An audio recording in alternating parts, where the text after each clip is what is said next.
it would be a mistake to go up there and deluge them with as much content as possible, because we are not robots. We are not machines. We are not there for information. We are there for change. I see a lot of speakers doing this acronym thing with the belief that because it's clever, it's going to be stickier. They don't need you to be clever. They need to solve the problem that they want to solve. If you've suddenly been asked to speak and it just completely hijacks your system and you're nervous and overwhelmed and anxious about not feeling qualified or not having enough prep time or whatever it is, start with... To really compete as a professional or business owner, you have to own the room. That's why each week I bring you hot topics, tips, and expert interviews so you can stand out in competitive places. Let's get started. Hey, quick question. Do you ever find your heart racing right before a big moment? When the spotlight hits and your brain suddenly forgets who you are, that's not a confidence problem. That's your inner critic hijacking the controls. And I built Confidence on Cue to fix that fast. It's a short, powerful 5-minute audio that resets your mind before any meeting, presentation, or social interaction. It helps you quiet overthinking, center your energy, and step in as the impactful, impressive professional people trust and remember. When the moment matters, your mind should be your ally, not your biggest obstacle. It'll train your thoughts, emotions, and energy to work together so you walk in composed, clear, and compelling. Go grab it now at socialconfidencepro.com/switch. It'll change how you show up in every high-stakes moment from here on out. Neil Gordon. What is it that you do, and why do you think it matters so much in the world? I love that question, Susan. It's the sort of thing that I honestly wrestled with for a long time, in that I didn't have clarity around the essence of why this mattered so much, even though there was so much evidence around me that it did when we look at the transformations that happened. To put it succinctly, I help thought leaders, which is to say visionaries, which is to say experts who have developed a unique way of solving a problem.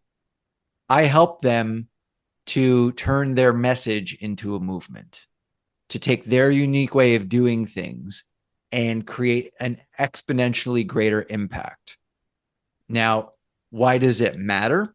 What I've found is that there are so many people who have wonderfully nuanced and even sophisticated tools for helping people to solve meaningful problems, things that will fundamentally shift how they experience their own life. And yet, because they get lost in their own expertise, when they talk about it to others, other people just dismiss them. They don't see the nuance. They don't consider the possibilities, especially these days when we're so overrun with so many different things coming at us from all different directions all the time. And so when somebody comes along and is being dismissed in that way, and then I work with them to reshape what their message is and create context for that message that draws people in, all of a sudden they go from just twisting in the wind to becoming the face of a movement and impacting thousands of lives. So why does it matter? Because people want to solve problems. And I know a lot of really capable people who are just struggling to show them that their solution is going to matter. Now I have that image of a person twisting in the wind and needing you. So tell me, was there a seminal moment when you felt the need to help or rescue a person who wasn't articulating their point well?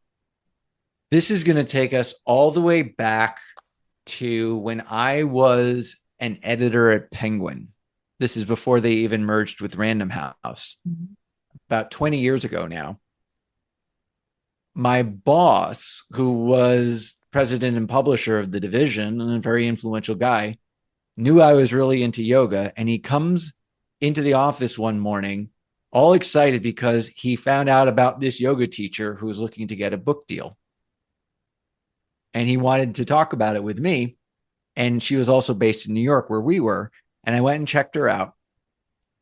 In the end of the day, we weren't a good fit for her book project that she was trying to pitch, but I took a liking to her and I helped her to make over her book proposal. And she went on to get multiple offers from different publishers and did successfully publish that book. What was obvious to me in terms of the mistakes she was making with her content was revelatory. It was a game changer for her. She didn't just get a book deal. She also completely up-leveled her own sense of confidence, which I think thematically is very relevant to yours and my conversation today, Susan. She got a lot more confidence in believing that what she had to say had value. To me, it was obvious. To her, it was revelatory. And I wouldn't say, because I was young and very green back then, I didn't understand the full extent of all of that. But what I also realized is that incredibly capable, experienced, expert people still have massive blind spots when it comes to what's going to help others to value what they have to say.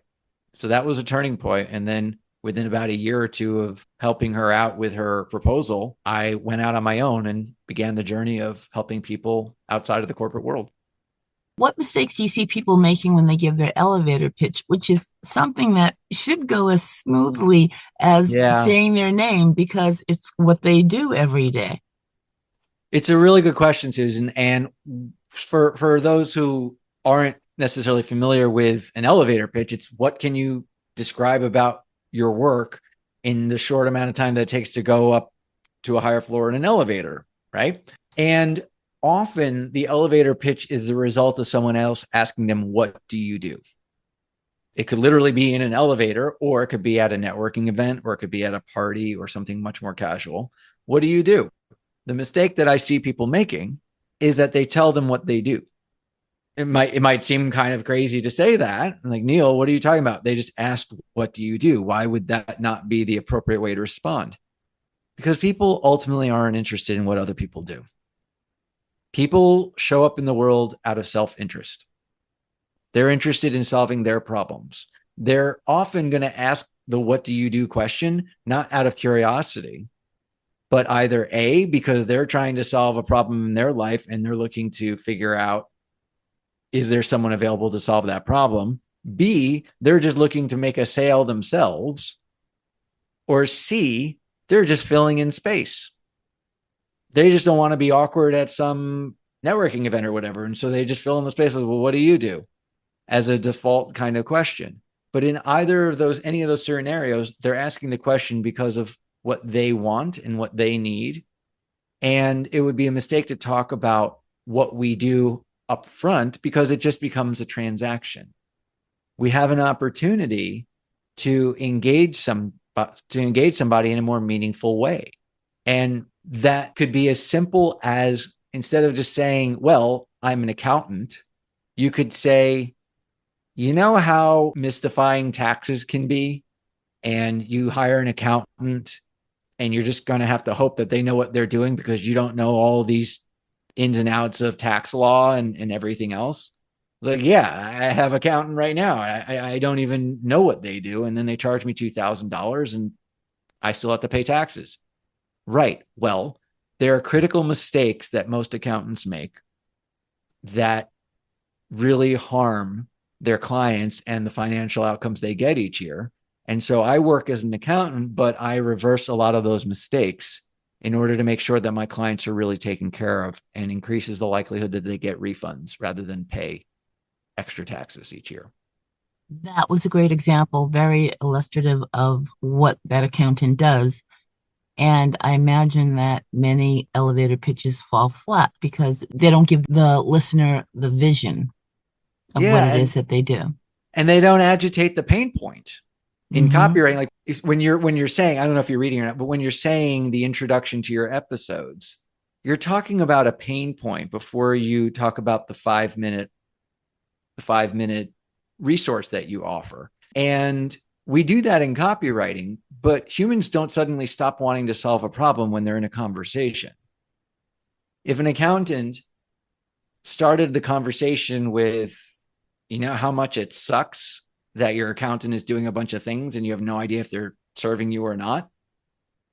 Yeah, that's a pain point. And that's one example. It was like, you know how much it sucks to go on a diet and how we just yo-yo up and down, and it just seems like there's never an end in sight, and there's always a new trend, and we just don't know who to listen to. And in the end of the day, we wind up gaining weight instead of losing it. Yeah, I mean, that my sister went through that all of this last 2 years. Well, and then describe what you do, but in a way that differentiates yourself from the common flaws and the common pain points that happen in that industry. Well, if you had to pinpoint just a few of the things that smart, high potential, or high achieving professionals could do better to be more effective in terms of speaking, what would you include? Well, what we just talked about is pretty demonstrative of a larger principle that really can make a difference. My late father, he's passed away, but before he did, he worked as a substitute teacher. He was a school teacher for his career. And then to pick up a little extra pocket money, he wound up working as a sub. And the problem that he encountered was that he didn't have keys. And so he couldn't lock or unlock the classroom doors. This isn't the sort of thing you could just flip a knob on the inside. You had to actually lock it or unlock it with a key. And because these doors would be locked when he went in to start the class, he had to wait for the custodial staff to let him in. And he was waiting out in the hallway with all the students. And he felt embarrassed by this and that it was undermining his authority. And he knew I had ideas on how to influence people. So he came to me and said, how do I get the principal to give the subs keys? Because what he would have done in the past is go in hot and just say, this is undermining our authority. We're part of the faculty, blah, blah, blah, blah. And so instead, I had him send an email. And the following day, he saw my dad in the hallway and he said, I hear you. Let's meet. And within a month, the subs had keys. What was it he said in the email? He said, we are a group of substitute teachers who are concerned for the safety of our students. And then he describes how the previous year there had been a lockdown because of some perceived threat in the school.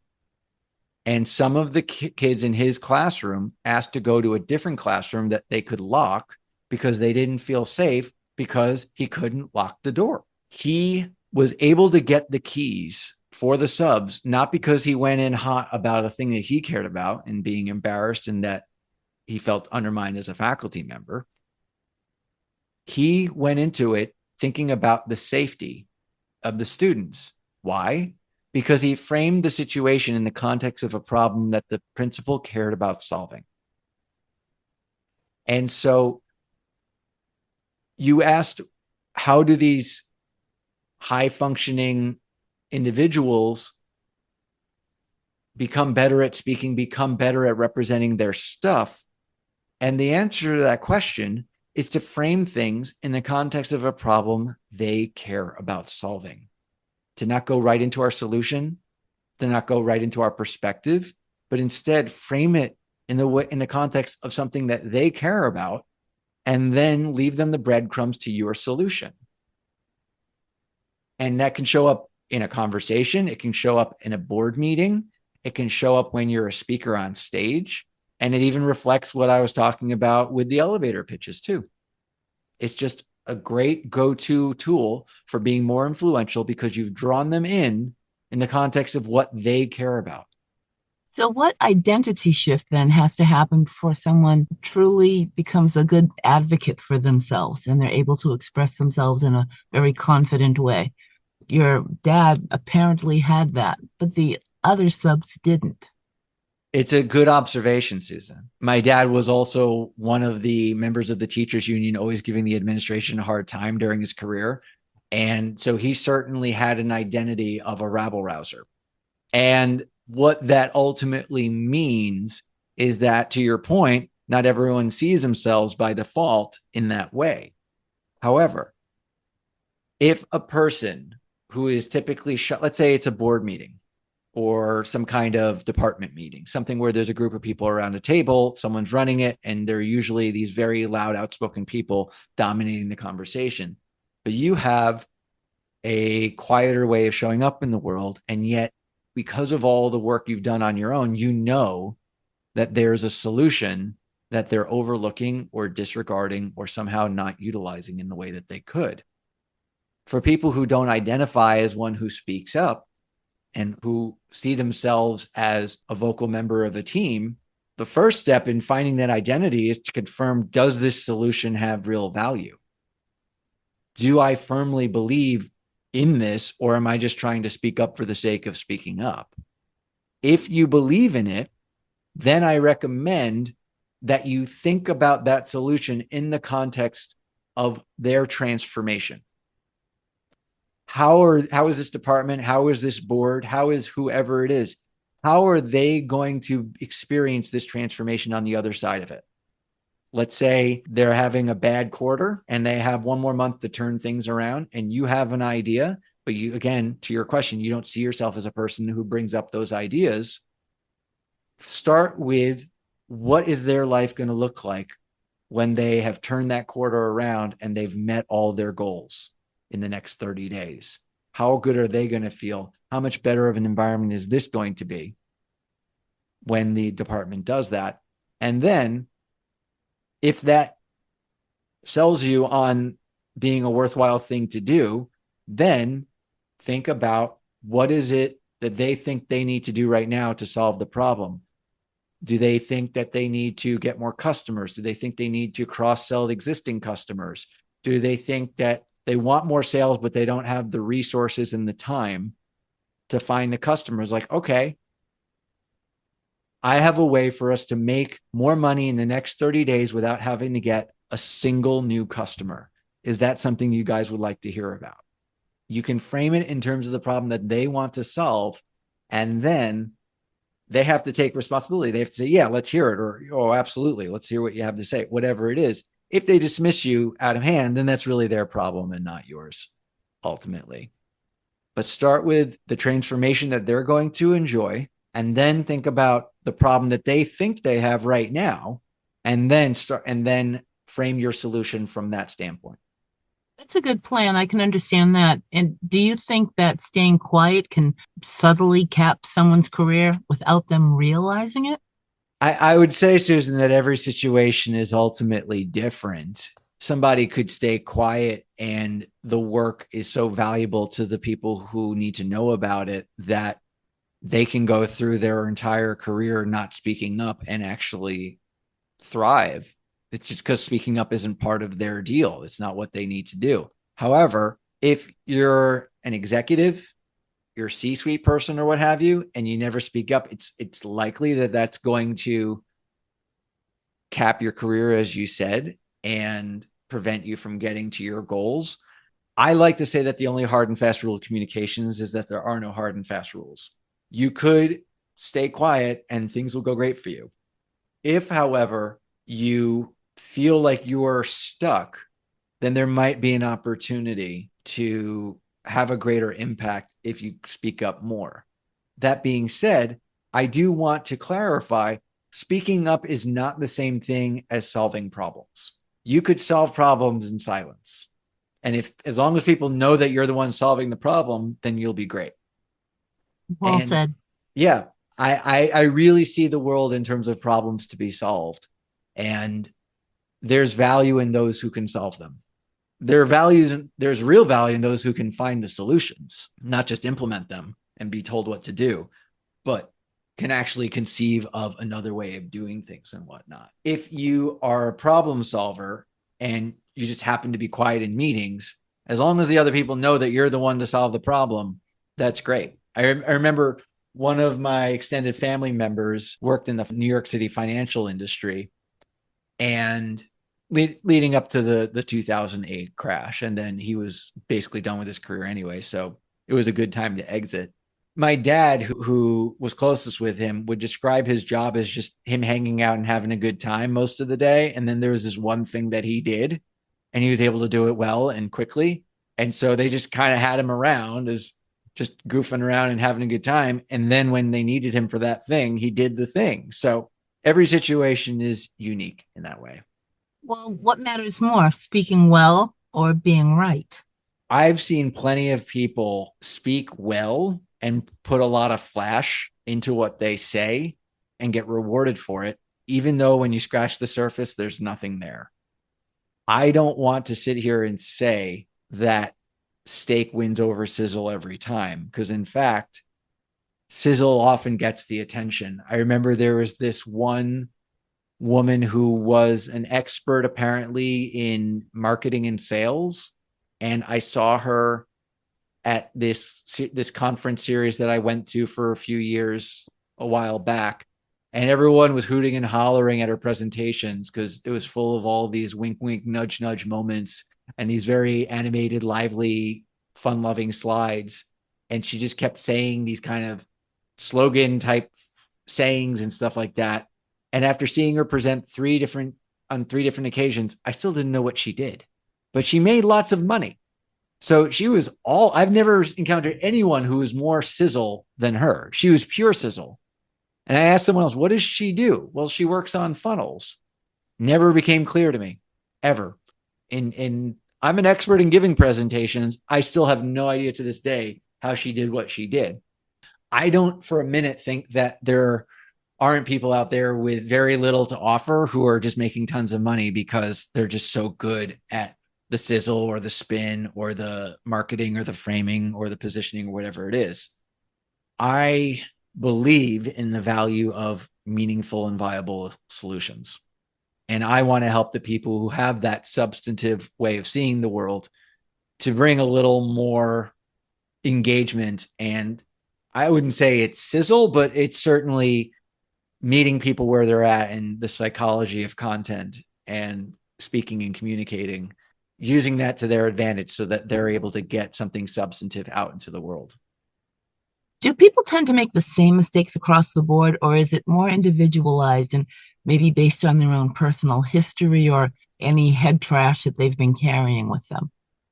What I will say, Susan, is that I've worked with a lot of public speakers over the years, hundreds and hundreds of them. Every single one of them had the exact same false belief going into the process of being a speaker. Every single one of them defaulted to the exact same mistake, which was to fill their speeches, their talks, whatever it was they were giving, with as much information as they could fit into their time on stage. Every single one of them did what we can call the show up and throw up. Describe that for us. Yes. Someone goes on, this is actually based on something that one of my clients actually did before he met me. He went up on stage and he had 45 minutes to speak, and he spent the 45 minutes giving equal time to 9 different concepts that he wanted to teach to the audience. I got to go up there and give them as much value as I can. So I'm going to give them 9 different things, 9 different tools that they could implement in solving the problem I help people to solve. This is based on the idea or the belief that the more information you provide, the more value you provide. Now, I want to be very clear here, Susan. I'm not saying that information is bad. If you wrote a book, you would provide information. If you gave a 5-day seminar, you would provide a lot of information. When you have 10, 15, 20, 30, 45 minutes to speak, it would be a mistake to go up there and deluge them with as much content as possible, because we are not robots. We are not machines. We are not there for information. We are there for change. When we go up on stage and give them all of that stuff, at best, they get overwhelmed by the cognitive overload and don't actually think they can do anything because it just sounds like too much stuff to do. But when you go up there and you build up to a single idea that will change their life, if they buy into that idea, if they integrate that idea into their life, that they will show up differently and have a different life, and then provide a few tools on the back end toward the end of the talk, here's how you can make that idea a reality for yourself, that will feel like something they can do. People are not empowered by content. They're not empowered by information. They're empowered by the belief that change is possible. When you think about what's happened in the speaking industry in particular, it used to be just a motivational speaker would go up and give them the old razzmatazz. And it was just about being inspirational and moving and all of that. Today, what clients that hire the speakers want is substance. They want transformation for their attendees. They want people to come to their conference, or if they're bringing someone in at a company, they want their employees to get tools, to get some kind of meaningful direction for how to solve a problem at the company or in their world or whatever it is. And the way they misinterpret that is to, like I just said, do the show up and throw up. But it's a mistake to think that because we've moved into this space of we need transformation, that's why we're bringing in the speakers to get transformation, that the way to do that is to propound them with as much stuff as we can. Do you believe that creating an acronym, just a key word for your audience, and going through each letter of that word is an effective way to deliver a presentation? I'm so glad you asked that, Susan, because what you just described, let's say you have a 5-letter acronym that spells out this really cute and clever thing that has to do with your topic, and you have 45 minutes and you spend 9 minutes per each of those 5 ingredients. I think that that is one of the biggest mistakes you could possibly make as a speaker. I see a lot of speakers doing this acronym thing with the belief that because it's clever, it's going to be stickier. You're not up there to be clever. They don't want you to be clever. Nobody ever said that a speaker has to be clever. Well, maybe they did. I don't want to say nobody. Maybe somebody went along and gave really bad advice to a group of speakers. It's possible. They don't need you to be clever. They need to solve the problem that they want to solve. If you have a weight loss solution, and these are all people struggling with their weight in the audience, they could care less if you're clever. They want change. They want to lose the weight. And so if you spend all that time breaking down your clever acronym, and in the meantime, they now have 5 concepts they need to understand and integrate and comprehend, and it's jumbled in their mind, and it's at a conference where they've seen 5 other presenters that day, it's just going to get lost. It's going to become noise. But if you say to them in your talk, the key to losing weight is not these other things, but rather this one thing. This is the thing you have to understand about weight loss. And here are a few tips to make that happen. They'll have a chance of remembering it and being curious enough about it to go deeper. You talk in your content about something called the silver bullet. Tell us about that. That is actually what it is I'm referring to when I talk about having an idea at the heart of your talk. I want to be clear here, Susan. This is not just a public speaking technique. This is a larger persuasion or influencing technique that just happens. I happen to focus on a lot of public speaking help, but it also works in books. It also works in an elevator pitch. It works in webinars and video sales letters, and it works in all sorts of content that any kind of thought leader or visionary might ultimately want to incorporate into their stuff. Going back to ancient times, like with Socrates, Socrates said, all of philosophy begins in wonder. If you want to be a philosopher, then get better at wondering about something. Sun Tzu, author of The Art of War, on line 18 of the first chapter of The Art of War, he says, all of warfare is based on deception. Much more recently, we have authors like Ed Catmull, who's the co-founder of Pixar. A little over 10 years ago, he wrote a book called Creativity, Inc. And a quarter of the way into the book, he says, getting the team right is the necessary precursor to getting the ideas right. He says, a bad team will take a good idea and make it terrible. A good team will take a bad idea and make it great, or get rid of it and find a better idea. And that's all captured in that sentence. Yuval Noah Harari, author of Sapiens, I sometimes have to paraphrase this one. I think I have it right, where he says, large groups of strangers can cooperate when they believe in common myths. That storytelling is the key to having a country with hundreds of millions of people. You find a common narrative, and that's how people can get along, even if they're strangers. Each of these people are framing an entire subject matter, creativity with the ideas with Ed Catmull, mass cooperation with Yuval Harari, winning at war with Sun Tzu, or being a philosopher. Each of these people has a vision. They have a solution for how to solve a problem. What they're doing that most people don't do, but these exceptional minds have done, is they've distilled all of their expertise down to one secret sauce, one sentence that captures the essence of everything that they do in the way that they do it. Here's the key to solving this problem. One thing. When people hear that one thing, because of this particular kind of sentence being framed the way it is, they start having ideas. They're suddenly empowered. And to an earlier point I made, they suddenly believe change is possible. When you present them with this silver bullet sentence, as I call it, they suddenly grasp it.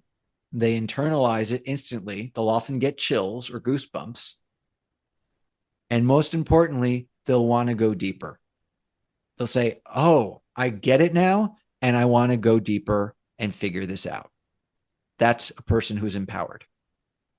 You are going through your normal workday, and your boss comes to your work area and says that Joe's out, and I'm going to need you to do the presentation. What tips do you have for helping people to feel more confident when they need to speak in front of others with very little notice, and it's not generally what they do? If you've suddenly been asked to speak and it just completely hijacks your system and you're nervous and overwhelmed and anxious about not feeling qualified or not having enough prep time or whatever it is, start with the audience's transformation. If you believe in your ability to help people to solve problems on some level, at least, then think about what transformation your audience will experience as a result of your solution. Think about their before and after. Right now, they're struggling with this issue. On the other side of getting my help, they will have this amazing outcome. Why do we do this? Because when we feel the anxiety, when we feel the self-consciousness, when we feel the tension and stress, it's because we're focusing on ourselves. I hope I'm smart enough. I hope I'm good enough. I hope they don't yell at me. I hope they don't laugh at me. These are all concerns that we have when we're focused on ourselves. But speaking and communication in general is ideally an act of service. Effective communication values the recipient over the sender. So when you think about what the recipients of your content are going to experience on the other side of this solution, you're taking the focus away from yourself, you're putting it on them, and that more than likely will lessen the tension you're experiencing yourself.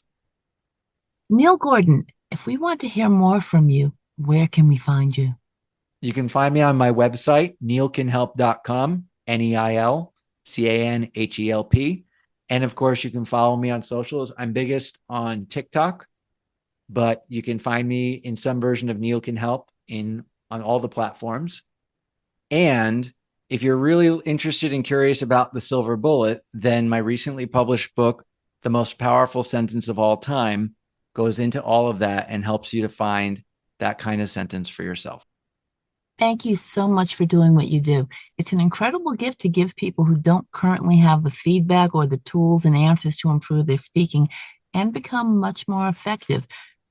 It's such an unfair competitive disadvantage in life to have all the degrees, skills, and knowledge and be trapped behind social anxiety and overthinking. So much of the muscle of communication is lost now due to screens. So thanks again for keeping this relevant, Neil. Thank you. Thank you, Susan. It's been a pleasure to be here. Thanks so much for joining me today. Bye for now. Wait, before you hit stop, let me leave you with this. Imagine walking into any meeting, dinner, or conversation and just settling in, not bracing, overthinking, or wondering how you're coming across. Just knowing you belong and showing up like someone whose insight carries weight and who knows the protocol and can be comfortable anywhere. If that kind of ease and confidence feels a little out of reach right now, you're not alone. A lot of high performers feel less certain in the moments when presence matters just as much as competence, and that's the gap we close. Let's talk. We'll look at what's tripping you up and what you want to feel more confident doing, and what it would take to show up with social polish and presence that matches your performance. If you're ready to feel more solid, seen, and like the leader you know you can be, head to socialconfidencepro.com/coach and choose a time. It's literally your call.